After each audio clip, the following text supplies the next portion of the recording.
Can I say a quick? Very good, very good.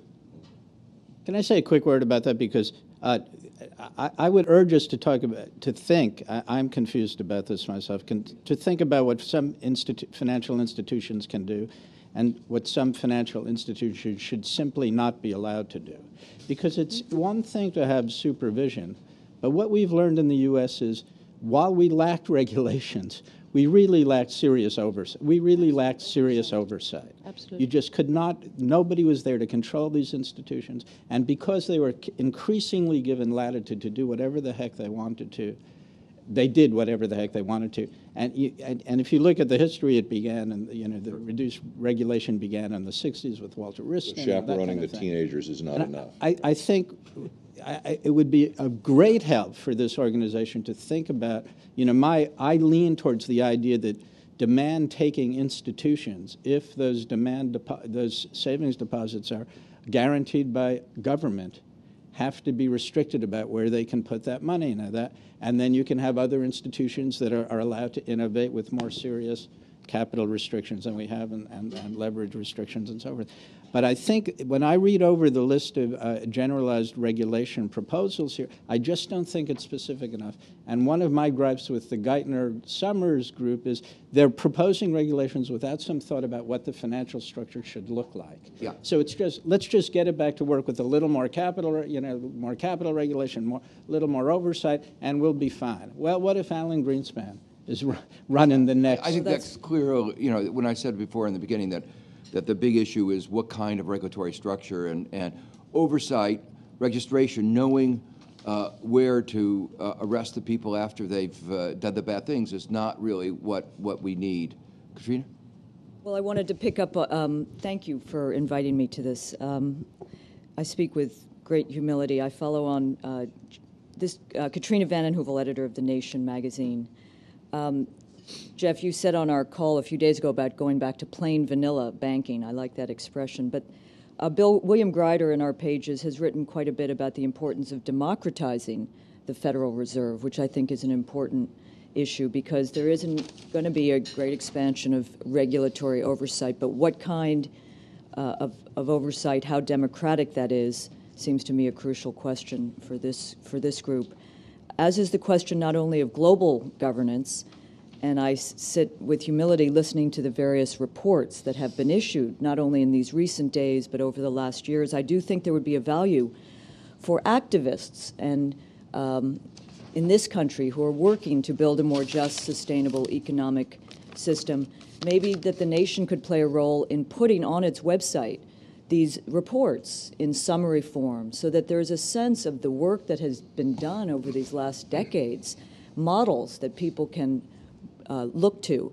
Because my concern, and Jamie Galbraith and Jeff referred to this event at the council yesterday, which felt like the counter-revolution, is that we're looking at a restoration, a restoration, the Summers-Geithner plan, a restoration of what was the shadow banking system, et cetera, as opposed to rebuilding a new economic banking finance sector that serves the economy and society and not the other way around. Just briefly, the whole issue of, I think Jeff referred to this, I'm going to Michigan on Thursday, and I was on the phone with some reporters yesterday, and the anger about the double standard between the bank bailout and the auto bailout, putting aside Rick Wagner's sins over these last years. I think that's going to lead to some blowback. We were talking political blowback. One of our reporters has been traveling this country. There's an uptick in anti-Semitism. This is anecdotal, but this is real, and there are different kinds of populism, as all of you around this table know. There's a kind of left-wing populism in the turn of the century, which led to some good reforms, and there's a right-wing populism, which we're seeing around the world, not only in this country. And the danger, and Paul Krugman has been writing about this, is we pour money into the banks.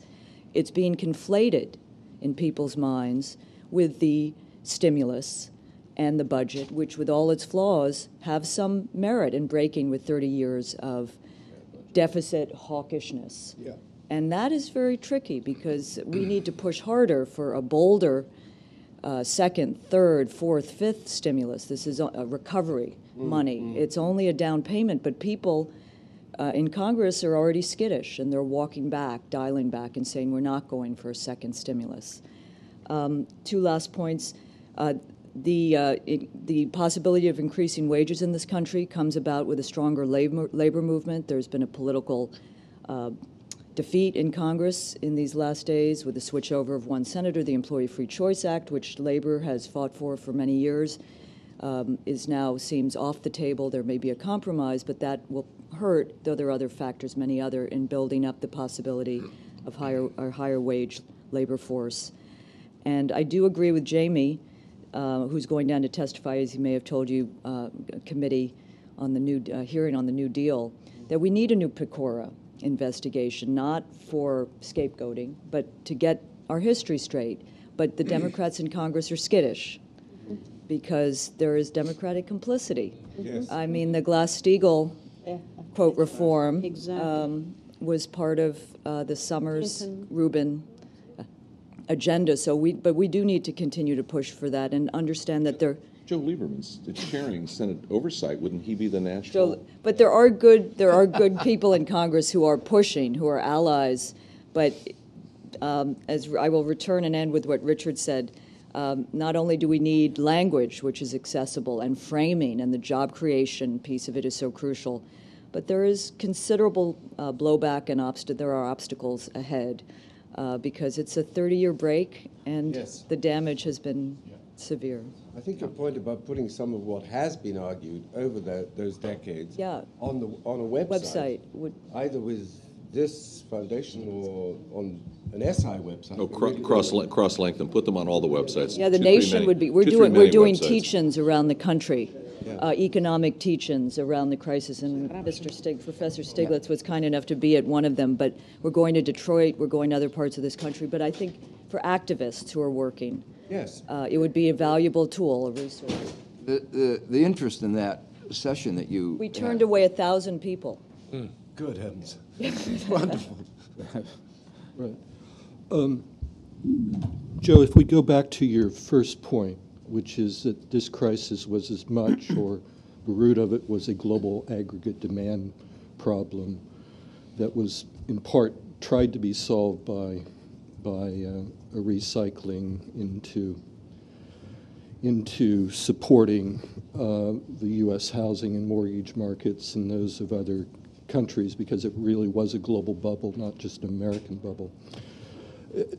We really haven't addressed perhaps then one of the core questions, and that is the role of the current account surplus economies, and in particular China. Because China is also implicated in this, the American, Chi-America, Japan, China, Korea, China are implicated very deeply in this global aggregate demand problem. In fact, I have a chart that shows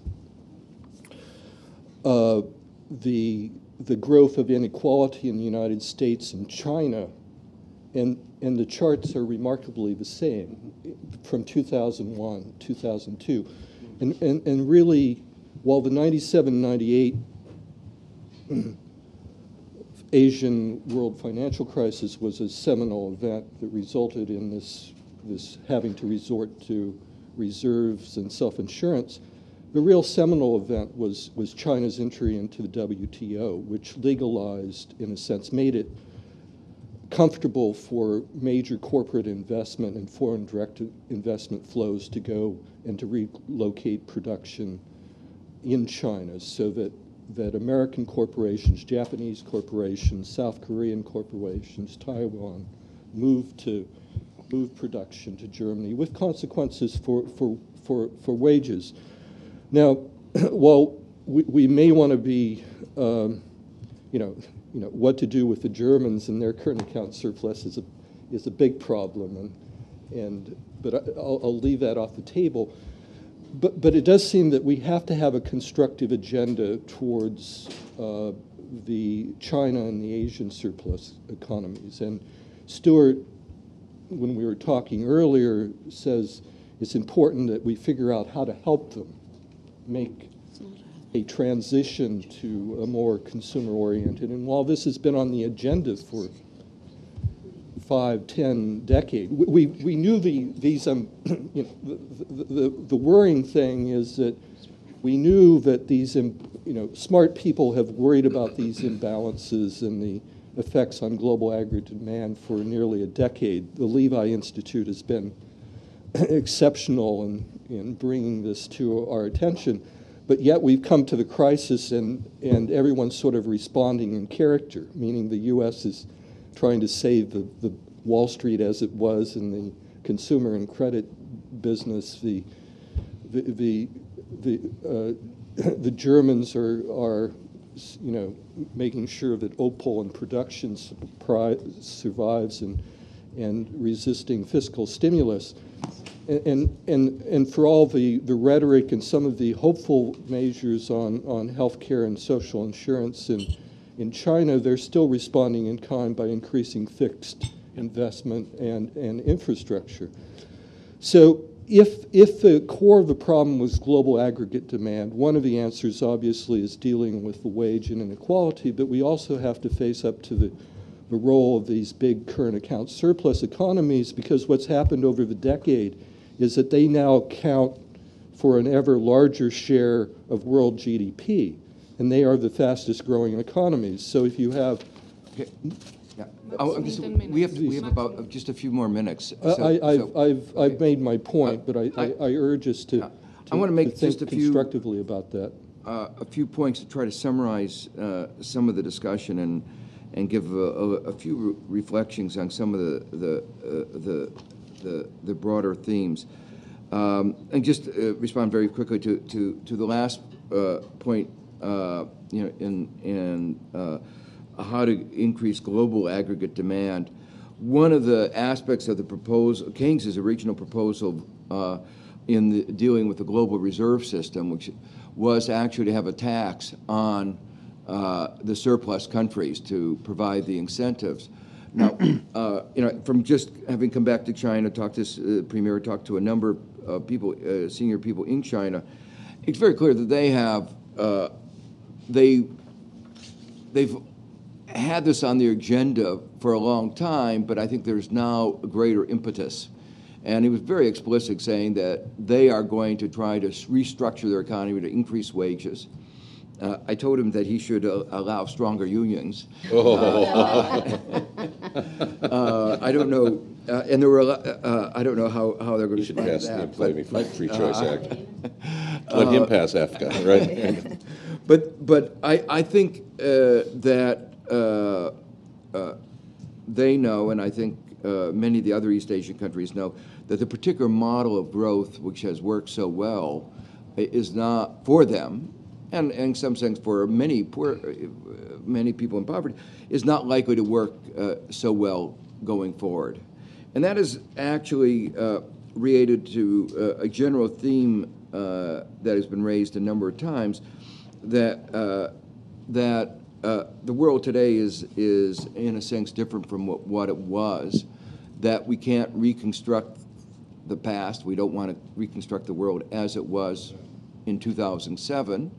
You know, and I thought that metaphor of you know, I've always said that you know, there are a lot of people who think that there's been a little problem in the plumbing. You fix the plumbing, you unstuff a couple of the pipes, and everything is working. That is the image, the metaphor that a lot of the administration, in fact, is trying to advocate. And I think one should try to explain that idea is wrong. It wasn't working very well before in a fundamental sense. It's important to try to explain the ways in which it wasn't working before, in the sense in which the growth that we had was a growth that was based on you might say false premises. It was a bubble. It was that was not sustainable, and we don't have a model that that model won't work. It's also, by the same token, I think very careful. I think we have to be careful in reading the lessons of history, because I think history helps inform us, but also the world is different, and that distinction is important. For instance, in looking at the lessons of the Great Depression for central bank policy. What Bernanke has thought that he learned was that the problem was insufficient, too tight monetary policy. So he has not committed that sin. He's been letting the balance sheet blow up in a way that's incredible. But he hasn't understood what the real underlying source of the problem of the flow of credit is. And I think, that, in part, that there's a high degree of risk. One has to manage that risk. We have to think about ways in which one could, as several people have said, shift some of that risk, not of the past, which is what we've been focusing on. We've been focusing on the legacy, and the administration is very clear. They've spent a couple $1 trillion on legacy, but the basic lesson of economics is bygones are bygones. We are forward-looking, and we haven't done anything to reduce the risk of new loans. Well, let me just make within that framework, make a couple of points, and then one other big issue that's been raised a number of times, and that is on the democratic agenda. And two remarks on that I want to make. Okay, one of the characteristics of the Great Depression was that it occurred at the same time as a major structural change in the economy. In a sense, there is always structural changes, but as the metaphor has it, that a low tide exposes the rough stones, that when you go into recession, you understand some of the difficulties of the structural transformation. The Great Depression was a transformation from America from the agriculture economy to manufacturing economy. It was sped up, but the Okies, the U.S. is now leaving being a manufacturing economy to something else. But we don't have a clear view of what that something else is. We know something about education, and that's clearly, I think, a very, very key. What we said we were doing was to a dynamic financial sector. But we now know that that was a house of cards. It grew from 10% to about 25% of GDP. That's not going to be absorbing the workers that are moving out of manufacturing. So that was clearly a false basis. Construction of housing, another big industry, that's dead. So I think there are some very deep structural issues that we should mention healthcare in that context. Yeah, and we have a very inefficient healthcare system. We need to have more healthcare, but we have to do it in a more efficient way. So in a way, debt is good for healthcare. What? Debt is good for healthcare. Yeah. Moving toward debt is Almost dead. Right, almost dead is better. Right, almost dead is better. It's been the big job creator. So I guess what I'm trying to say in a way is that while we're focusing mostly on the macro, and the one micro is the failures in our financial system, we ought to realize that there are some very deep structural problems in our economy, and I think this is not only true in the U.S. but elsewhere, that we're going to have to fix. The second point, there are 2 points I want to raise about the discussion of the Fed and the potential inflation and democratizing the Fed. I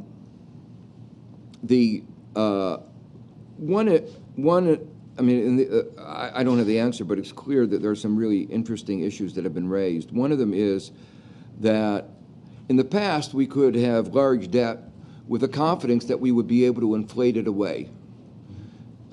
We still have the incentive to do that, but we have central bankers who've had a genetic transformation that may make it more difficult to do that. There are two solutions to this problem, though. What? You can change the bankers. Change the bankers. Get new bankers. Oh, yeah. But it may be difficult. Easier said than done. So one thing I worry, on the one hand, I think a lot of us think that inflating away, 5-6% over 10, 20 years is not too bad. On the other hand, successful inflation only works if it's unexpected. Because if it's expected, then it goes into the interest, and it's hard to get rid of. So, and it's hard to have a 10-year surprise. So, and we are going more into tips into inflation index bonds. China is likely to demand that we sell it inflation index bonds. And we are in a new game where it isn't obvious that we will be able to inflate it away. And then we really do have some real problems that we haven't had in the past about the intergenerational solidarity, the intergenerational distribution of heavy debt burdens, particularly when we've given money away to some bankers as part of the so-called resolution of the banking problem. So I think that's one of the reasons in my mind that this issue of a cost-efficient way of dealing with the banking is really quite... How you expand makes a difference. In other words, expanding through investment promotion. Exactly. Things that have high returns. So then you have an asset. Then you have an asset. But if we're doing it for the banks and it's just a transfer and the money's disappeared, then we have a real problem. The second, the other side that goes in the other direction, which is the quote surprise. We've never been in a world in which a central bank, any central bank, has become the lender of the first resort for a major country like the United States. We've never had a central bank that has become the bank, and with a balance sheet of $3 trillion. We don't know whether it will be able to take out the liquidity from the system when economic circumstances change around, if they do. So we understand how you run monetary policy with T-bills. We don't know how to run monetary policies with crap in the balance sheet. And this is an experiment that no country... Back to the plumbing problem, right? Yes. It's not the pipes, that no one has ever done this right. experiment before for, I think, good reason. But we have Bernanke who studied the Great Depression and didn't think about the world maybe as a little bit different than it was 75 years ago. So I think there are some really difficult issues, but that relates then to the issue of democratizing the Fed, which is, as somebody, it's not just the mandate. By the way, there is a broad, increasing consensus among central bank governors that I've talked to that they made a mistake on focusing on inflation. That this is a major genetic change, not probably Trichet, but on... In Europe, you talk to bankers in Europe? Yeah, even some in Europe. Well, they don't say they pushed... Okay. They don't say they pushed inflation too hard, but they focused too little on financial structure. Yeah. And it's very hard for them to say,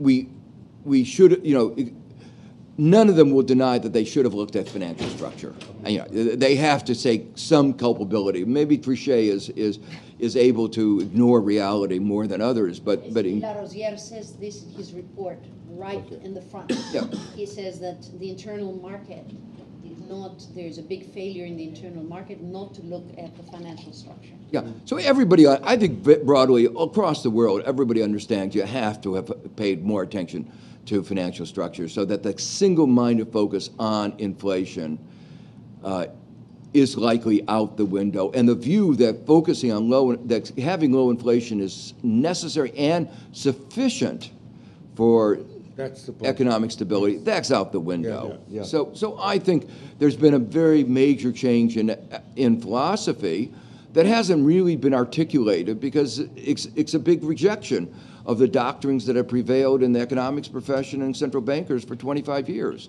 So I think we should celebrate that victory over those flawed ideas.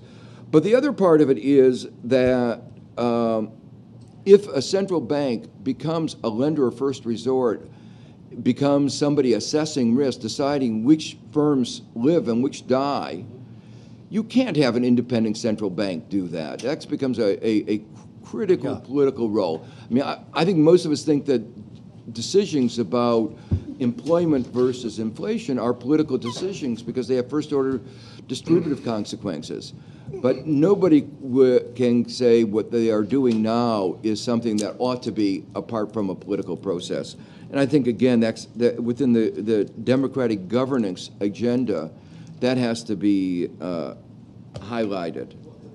The bank should lend against collateral and not against people. In other words, the bank should say anyone who's a buyer of this type of thing will lend against that, as opposed to saying Citibank is someone we want to lend to because we want to keep them alive. No, but they are lending against collateral, but they're accepting as collateral junk, and we don't know what haircuts they're giving to that junk, and their decision of what to accept as collateral and from whom to accept junk. Well, I should say they should forget the from whom. They should apply it similarly to everybody. Exactly. What junk to accept. But that's not how they've been, obviously, they're using it very much to keep institutions alive. Yeah. Then there is one more point I just want to make, which is on the issue of global governance. In our UN Commission, we've been talking about the Global Economic Coordinating Council with better representation. And it's really very much like you call the L20, that it would be one where you would have representation from the largest GDP, but also from all the regions on a constituency basis, rather than saying, okay, it's important to have one country from Africa, but it doesn't speak for all the countries in Africa. The real principle has to be that strengthen democratic institutions in these countries. It's important to say that it will be the representative of the African Union, because that will give incentives for countries to strengthen their own institutions rather than bypass them. Yes. Yeah. So I think that's part of, I mean, we ought to be thinking about how we strengthen the whole global governance in a more democratic and representative way. And I think there's a little bit of concern that the G20 process is really a detour from that. It is an improvement over the G8, but G8 remains, Joe. Yeah. G8, right now you have a two-track. Yeah, but what I'm saying is that it's an expansion of the central policy discourse, but it doesn't yet have the political legitimacy and the representation. I guess we have to stop now. Yeah, sure. Thank you very much, Joe, for coordinating this discussion. I think it was very, very useful and for formative, and also for many of the leaders around the world that will be getting the proceeds of this, and we should continue this. Also, your idea from the nation to link up with a number of institutes and also progressive periodicals and highlight some of the reports over the years that have been pointing out some of these flaws and problems in the international and not only financial systems and political systems. I think is something we need to do. I just wanted to make one or two points. First of all, I think one thing we've come up with is we can't reconstruct the past, and we're moving into a new era, and we should use this as an opportunity to really look hard at the flaws and imperfections, but also some of the underlying assumptions which have dogmatically been hammered into heads of many over the years concerning economic policy. I won't get into these issues because we talked about them. I did want to highlight something that Joachim mentioned. We're talking about deep structural changes, and I think linking stimulus for immediate jobs with a long-term economy change where we invest in human resources and we change our educational system. We link it up with the digital changes, our digital economy, but also the green economy, and therefore prepare with long life learning for the adults, but also for the next generation. This new economy, I think, is I think a point we could really make, and it could be useful, amongst other things which you've mentioned. A second point I'd like to make is that there is a debate political debate, an ideological debate, government versus markets. And I think here what I'd like to highlight is that, in fact, we have had not only a failure of markets, but we've had a failure of government. So what we want is not governments versus markets, but we want good government and good markets. And that means stronger democratic institutions, not weaker democratic institutions, so that they can truly represent the public good, and the types of markets that serve public good and not have the citizens serve the markets. I think this is what we want to. I think this, in many ways, is what our social democracy movement differentiates both from the dogmatism of the socialist, the so-called communist socialist, real socialism, as it was called, era when the fall of the Berlin Wall. But we had the fall of Wall Street also, and that was the end of the dogma of the neoliberal fallacy. And in both cases, we had behind these dogmas very strong elites, which created huge inequalities. On the one hand, it was a state bureaucratic elite, and the other one was the financial system, and not only media and so on, a collusion of interests that used these ideologies much more to create, as you said in your initial statement, Joe, we have a huge inequality. And this huge inequality in the end captured our democratic institutions, because as Stuart said, this is not a question only of redistribution of income, but it is a question of redistribution of power. And that is a very deeply democratic issue. We need to see that we need to redistribute power. Part of it is income, but it is also political power in the more general sense, into creating institutions that can control, can have oversight locally, nationally, regionally, and globally. We, I think, have some coherent policies and very good ideas. And can develop them further. And I think we need to push this agenda, because otherwise what we will be seeing is more inequality, more suffering, more injustice, more marginalization, and a deep sense of impotence amongst our citizens. And if we have that as an outcome, what we will have is what your first name again is? Trina. I should have remembered. We will have more populism. We will have more absolutisms. We will have new dogmas, new leaders espousing fundamentalisms, whether they are political or religious fundamentalisms, racisms, and so on. We will have more violence and terror in this world. And we'll be going down a path where we have to choose between, I'll sort of change an old quote, between barbarism. I think our choice is between barbarism and social democracy.